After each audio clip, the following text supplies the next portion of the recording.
남발로 국정을 마비시켜 온 것입니다. 장관, 방통위원장 등을 비롯하여 자신들의 비위를 조사한 감사원장과 검사들을 탄핵하고 판사들을 겁박하는 지경에 이르렀습니다. 자신들의 비위를 덮기 위한 방탄 탄핵이고 공직기관과 법질서를 완전히 무너뜨리는 것입니다. 뿐만 아니라 위헌적 특검 법안을 27번이나 발의하면서 정치 선동 공세를 가해왔습니다. 급기야는 범죄자가 스스로 자기에게 면죄부를 주는 셀프 방탄 입법까지 밀어붙이고 있습니다. 거대 야당이 지배하는 국회가 자유민주주의의 기반이 아니라 자유민주주의 헌정 질서를 파괴하는 괴물이 된 것입니다. 이것이 국정마비요 국가 위기 상황이 아니면 무엇이란 말입니까? 이것뿐만이 아닙니다. 지금 거대 야당은 국가 안보와 사회 안전까지 위협하고 있습니다. 예를 들어 지난 6월 중국인 3명이 드론을 띄워 부산에 정박 중이던 미국 항공모함을 촬영하다 적발된 사건이 있었습니다. 이들의 스마트폰과 노트북에서는 최소 2년 이상 한국의 군사시설들을 촬영한 사진들이 발견됐습니다. 지난달 40일에는 40대 중국인이 드론으로 국정원을 촬영하다 붙잡혔습니다. 이 사람은 중국에서 입국하자마자 곧장 국정원으로 가서 이 같은 일을 벌인 것으로 확인됐습니다. 하지만 현행 법률로는 외국인의 간첩 행위를 간첩죄로 처벌할 길이 없습니다. 이러한 상황을 막기 위해 형법의 간첩죄 조항을 수정하려 하였지만 거대 야당이 완강히 가로막고 있습니다. 지난 정권 당시 국정원의 대공수사권을 박탈한 것도 모자라서 국가보안법 폐지도 시도하고 있습니다. 국가 안보를 위협하는 간첩을 잡지 말라는 것 아닙니까? 북한의 불법적인 핵무장과 미사일 위협 도발에도 GPS 교란과 오물 풍선에도 민주노총 간첩 사건에도 거대 야당은 이에 동조할 뿐 아니라 오히려 북한 편을 들면서 이에 대응하기 위해 고군분투하는 정부를 흠집내기만 했습니다. 북한의 불법 핵 개발에 따른 유엔 대북 제재도 먼저 풀어야 한다고 주장합니다. 도대체 어느 나라 정당이고 어느 나라 국회인지 알 수가 없습니다. 검찰과 경찰의 내년도 특경비, 특활비 예산은 아예 0원으로 깎았습니다. 금융사기 사건, 사회적 약자 대상 범죄, 마약 수사 등 민생침해 사건 수사, 그리고 대공수사에 쓰이는 기묘한 예산입니다. 마약, 딥페이크 범죄 대응 예산까지도 대폭 삭감했습니다. 자신들을 향한 수사 방해를 넘어 마약 수사, 조폭 수사와 같은 민생사범 수사까지 가로막는 것입니다. 대한민국을 간첩 천국, 마약 소굴, 조폭 나라로 만들겠다는 것 아닙니까? 이런 사람들이야말로 나라를 망치려는 반국가 세력 아닙니까? 그래놓고 자신들의 특권을 유지하기 위한 국회 예산은 오히려 늘렸습니다. 경제도 위기 비상 상황입니다. 거대 야당은 대한민국의 성장 동력까지 꺼뜨리려고 하고 있습니다. 민주당이 삭감한 내년 예산 내역을 보면 잘 알 수 있습니다. 원전 생태계 지원 예산을 삭감하고 체코 원전 수출 지원 예산은 무려 90%를 깎아버렸습니다. 차세대 원전 개발 관련 예산은 거의 전액을 삭감했습니다. 기초과학연구, 양자, 반도체, 바이오 등 미래 성장 동력 예산도 대폭 삭감했습니다. 동해가스전 시추 예산, 이른바 대왕고래 사업 예산도 사실상 전액 삭감했습니다. 청년 일자리 지원 사업, 취약계층 아동 자산 형성 지원 사업, 아이들 돌봄 수당까지 손을 댔습니다. 산업 생태계 조성을 위한 혁신 성장 펀드, 강소기업 육성 예산도 삭감했습니다. 재해 대책 예비비는 무려 1조 원을 삭감하고 팬데믹 대비를 위한 백신 개발과 관련 R&D 예산도 깎았습니다. 이처럼 지금 대한민국은 거대 야당의 의회 독재와 폭거로 국정이 마비되고 사회 질서가 교란되어 행정과 사법의 정상적인 수행이 불가능한 상황입니다.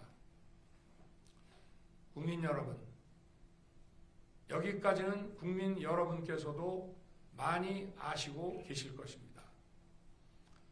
하지만 제가 비상계엄이라는 엄중한 결단을 내리기까지 그동안 직접 차마 밝히지 못했던 더 심각한 일들이 많이 있습니다. 작년 하반기 선거관리위원회를 비롯한 헌법기관들과 정부기관에 대해 북한의 해킹 공격이 있었습니다. 국가정보원이 이를 발견하고 정보 유출과 전산 시스템 안전성을 점검하고자 했습니다. 다른 모든 기관들은 자신들의 참관하에 국정원이 점검하는 것에 동의하여 시스템 점검이 진행되었습니다. 그러나 선거관리위원회는 헌법기관임을 내세우며 완강히 거부하였습니다. 그러다가 선관위에 대규모 채용 부정 사건이 터져 감사와 수사를 받게 되자 국정원의 점검을 받겠다고 한 발 물러섰습니다. 그렇지만 전체 시스템 장비의 아주 일부분만 점검에 응하였고 나머지는 불응했습니다. 시스템 장비 일부분만 점검했지만 상황은 심각했습니다.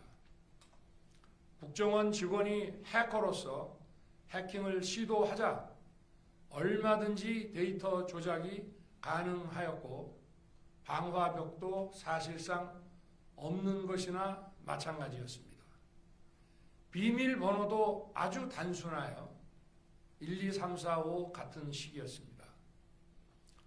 시스템 보안관리 회사도 아주 작은 규모의 전문성이 매우 부족한 회사였습니다.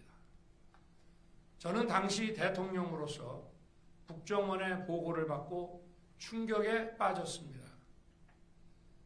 민주주의의 핵심인 선거를 관리하는 전산 시스템이 이렇게 엉터리인데 어떻게 국민들이 선거 결과를 신뢰할 수 있겠습니까? 선관위도 국정원의 보안 점검 과정에 입회하여 지켜보았지만 자신들이 직접 데이터를 조작한 일이 없다는 변명만 되풀이할 뿐이었습니다. 선관위는 헌법기관이고 사법부 관계자들이 위원으로 있어 영장에 의한 압수수색이나 강제 수사가 사실상 불가능합니다. 스스로 협조하지 않으면 진상규명이 불가능합니다. 지난 24년 4월 총선을 앞두고도 문제 있는 부분에 대한 개선을 요구했지만 제대로 개선되었는지는 알 수 없습니다. 그래서 저는 이번에 국방장관에게 선관위 전산 시스템을 점검하도록 지시한 것입니다. 최근 거대 야당 민주당이 자신들의 비리를 수사하고 감사하는 서울중앙지검장과 검사들, 헌법기관인 감사원장을 탄핵하겠다고 하였을 때 저는 이제 더 이상은 그냥 지켜볼 수만 없다고 판단했습니다. 뭐라도 해야 되겠다고 생각했습니다. 이들은 이제 곧 사법부에도 탄핵의 칼을 들이댈 것이 분명했습니다. 저는 비상계엄령 발동을 생각하게 되었습니다. 거대 야당이 헌법상 권한을 남용하여 위헌적 조치들을 계속 반복했지만 저는 헌법의 틀 내에서 대통령의 권한을 행사하기로 했습니다. 현재의 망국정, 국정마비 상황을 사회교란으로 인한 행정사법의 국가기능 붕괴 상태로 판단하여 계엄령을 발동하되 그 목적은 국민들에게 거대 야당의 반국가적 폐악을 알려 이를 멈추도록 경고하는 것이었습니다.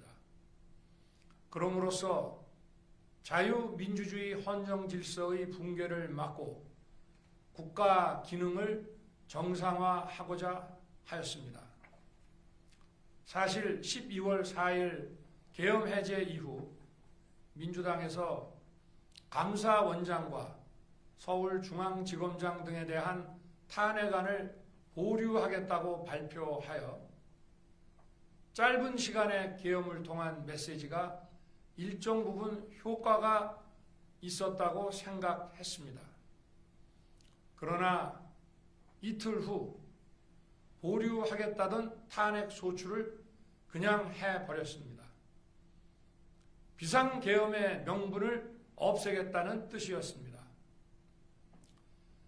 애당초 저는 국방장관에게 과거의 계엄과는 달리 계엄의 형식을 빌려 작금의 위기 상황을 국민들께 알리고 호소하는 비상조치를 하겠다고 했습니다. 그래서 질서 유지에 필요한 소수의 병력만 투입하고 실무장은 하지 말고 국회의 계엄 해제 의결이 있으면 바로 병력을 철수시킬 것이라고 했습니다. 실제로 국회의 계엄 해제 의결이 있자 국방부 청사에 있던 국방장관을 제 사무실로 오게 하여 즉각적인 병력 철수를 지시하였습니다. 제가 대통령으로서 발령한 이번 비상조치는 대한민국의 헌정 질서와 국헌을 망가뜨리려는 것이 아니라 국민들에게 망국의 위기 상황을 알려드려 헌정 질서와 국헌을 지키고 회복하기 위한 것입니다. 소규모이지만 병력을 국회에 투입한 이유도 거대 야당의 망국적 행태를 상징적으로 알리고 계엄 선포 방송을 본 국회 관계자와 시민들이 대거 몰릴 것을 대비하여 질서 유지를 하기 위한 것이지 국회를 해산시키거나 기능을 마비시키려는 것이 아님은 자명합니다. 300명 미만의 실무장하지 않은 병력으로 그 넓은 국회 공간을 상당 기간 장악할 수 없는 것입니다.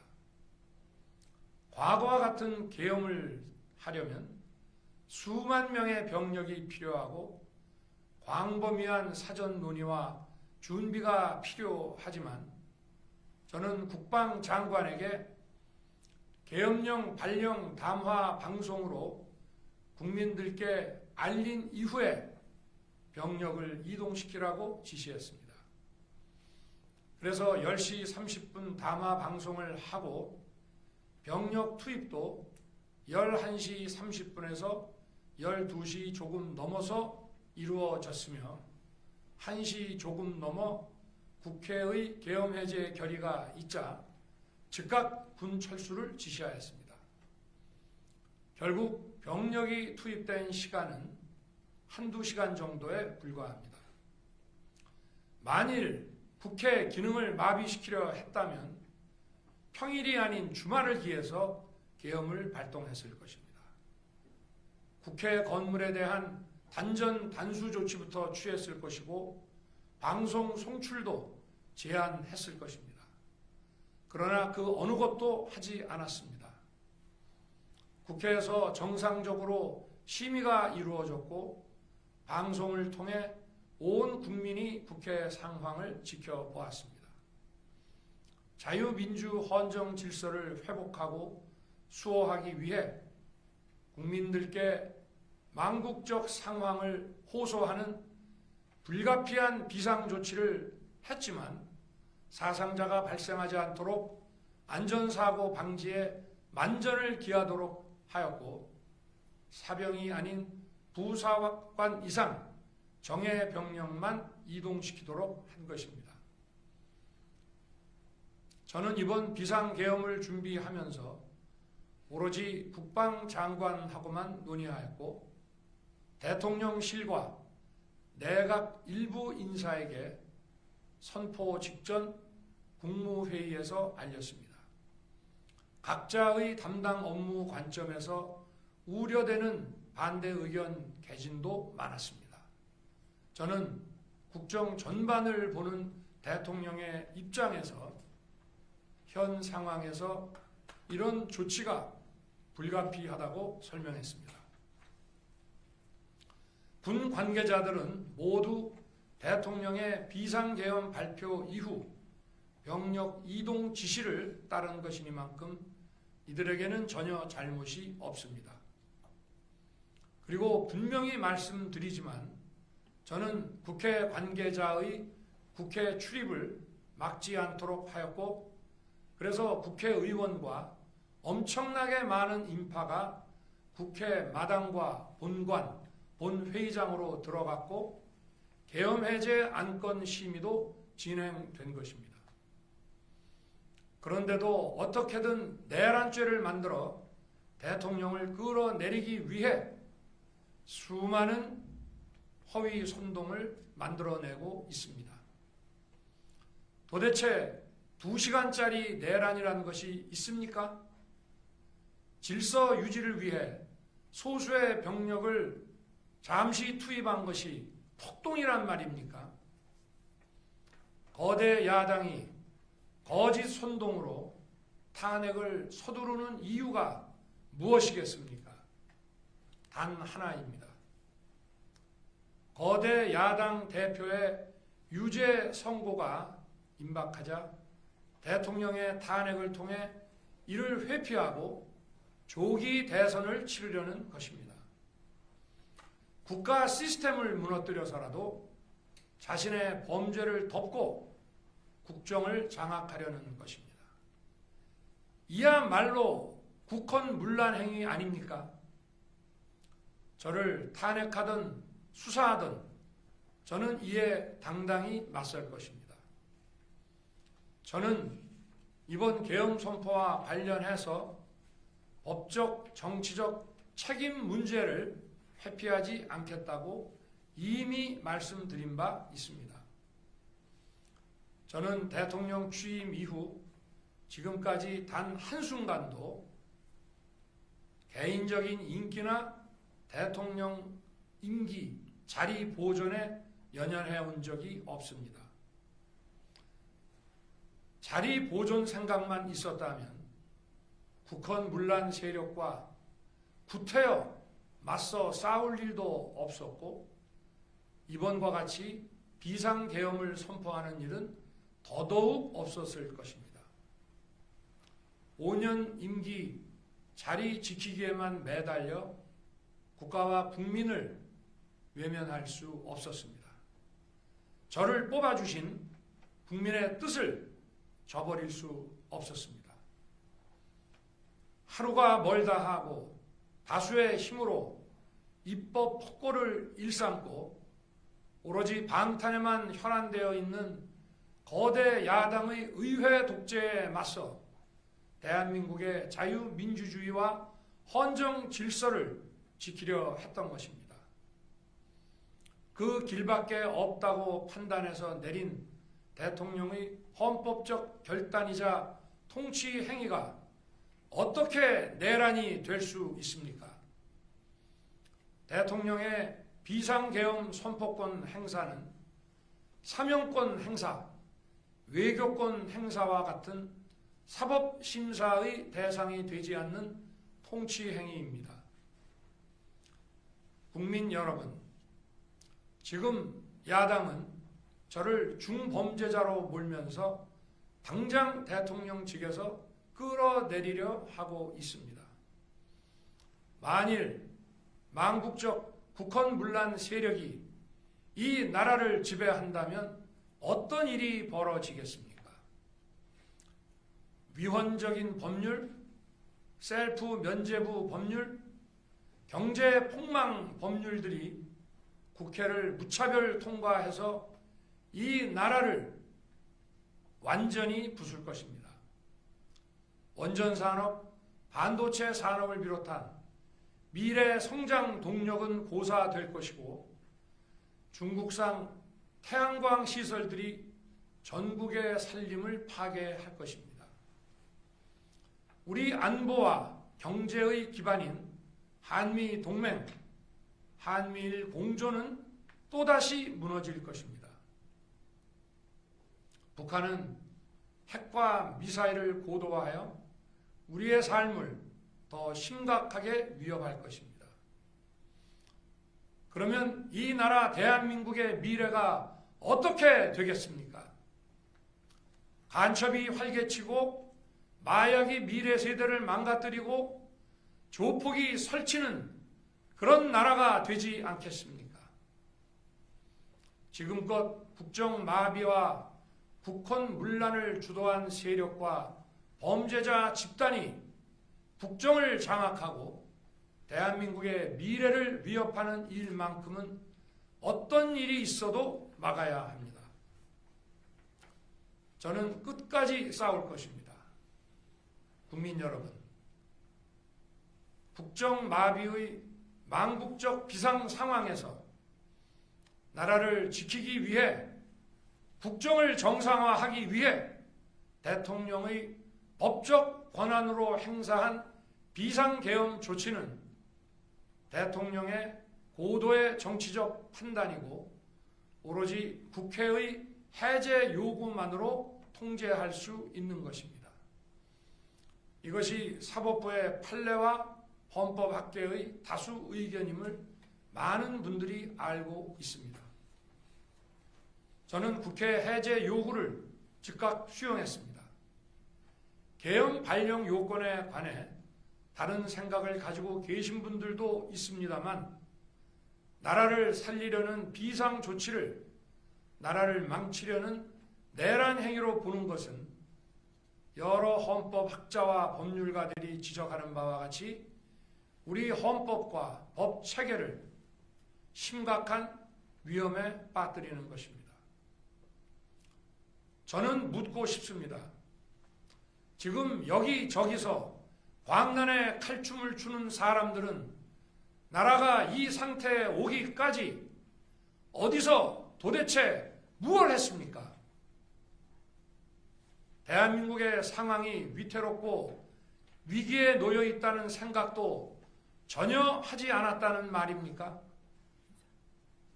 공직자들에게 당부합니다. 엄중한 안보 상황과 글로벌 경제 위기에서 국민의 안전과 민생을 지키는 일에 흔들림 없이 매진해 주시기 바랍니다. 국민 여러분, 지난 2년 반 저는 오로지 국민만 바라보며 자유민주주의를 지키고 재건하기 위해 불의와 부정, 민주주의를 가장한 폭거에 맞서 싸웠습니다. 피와 땀으로 지켜온 대한민국, 우리의 자유민주주의를 지키는 길에 모두 하나가 되어 주시길 간곡한 마음으로 호소드립니다. 저는 마지막 순간까지 국민 여러분과 함께 싸우겠습니다. 짧은 시간이지만 이번 계엄으로 놀라고 불안하셨을 국민 여러분께 다시 한번 사과드립니다.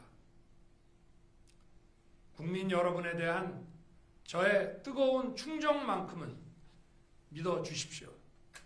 감사합니다.